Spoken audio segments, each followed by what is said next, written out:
Hello, this is Bluish Green Productions, and today we're here to take a look at callouts. Callouts are part of the Game Builder tab, an extension I created for GameMaker as part of the tutorials I write.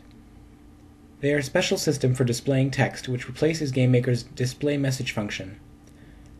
The reason for this is simple. Yo-Yo Games themselves have stated, standard message boxes really aren't a good gameplay experience. Callouts are specially designed to be as easy to use as possible, and can be implemented into any game with ease. With just a few actions and objects, you can have callouts working in your game.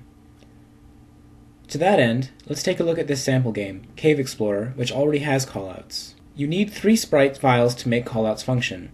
First of all, you need a background image, which you can easily make with GameMaker's built-in image editor. Next, you need a button sprite, which you can also easily make with GameMaker's built-in image editor. This sprite needs 3 different subimages: normal, highlighted, and pressed. Lastly, you'll need a 1x1 pixel sprite for the mouse. This is used for collision detection. Once you've got all those 3 sprites, you can make the 3 objects that are necessary for a callouts operation. The first of these is the mouse object. The mouse object is a persistent object which you give the mouse sprite and put a jump to position action in the step event, so that it is always jumping to the mouse's XY coordinates. Next is the callout object itself. Note that the typical creation of a callout is less complex than the object in this game.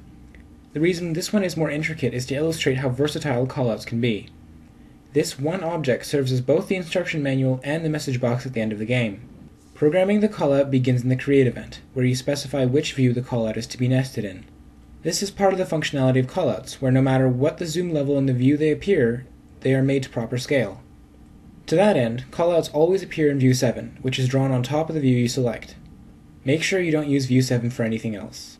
Next up is the step event. This event requires you to specify the controller object, which manages the callout. We'll get back to this object later. Next, you specify which user event the delete event is. In this case, it is user event 5. In this game, we have highlighting set to true, which means that the buttons will highlight as the mouse appears over them. Lastly, we specify the mouse object, which we've already shown. Here we have the pressed event for the callout, which must use the global mouse button. All we have to do here is specify the mouse object again. Next is the released event.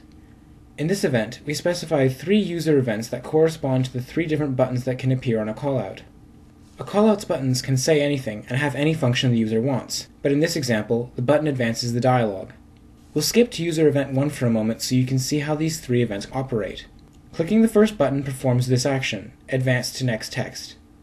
In this action, you must once again specify the controller object, and a new event, the button alignment event, which is, in this case, user event number 4. We'll get to that event momentarily.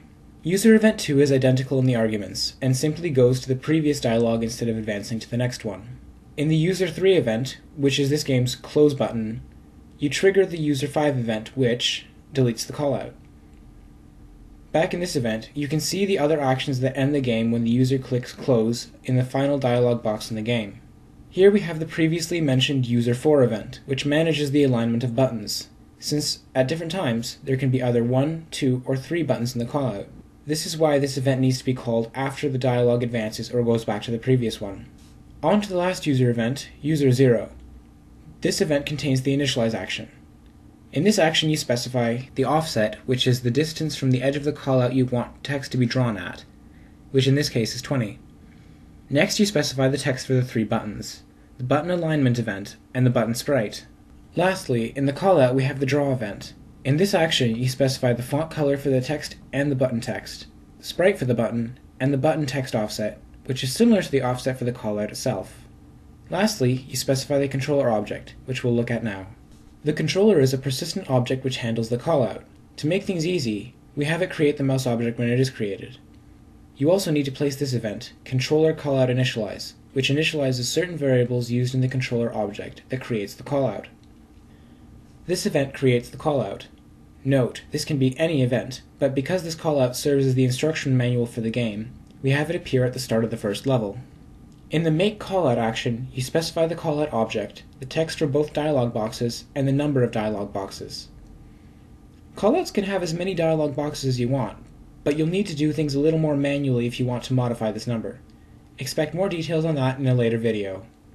Next you specify 2 user events from the callout object, which contain the initialize and delete events.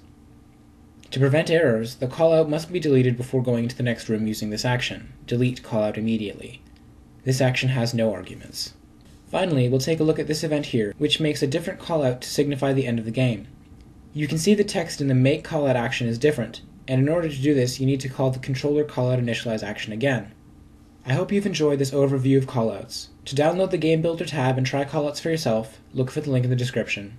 And as always, good luck game making.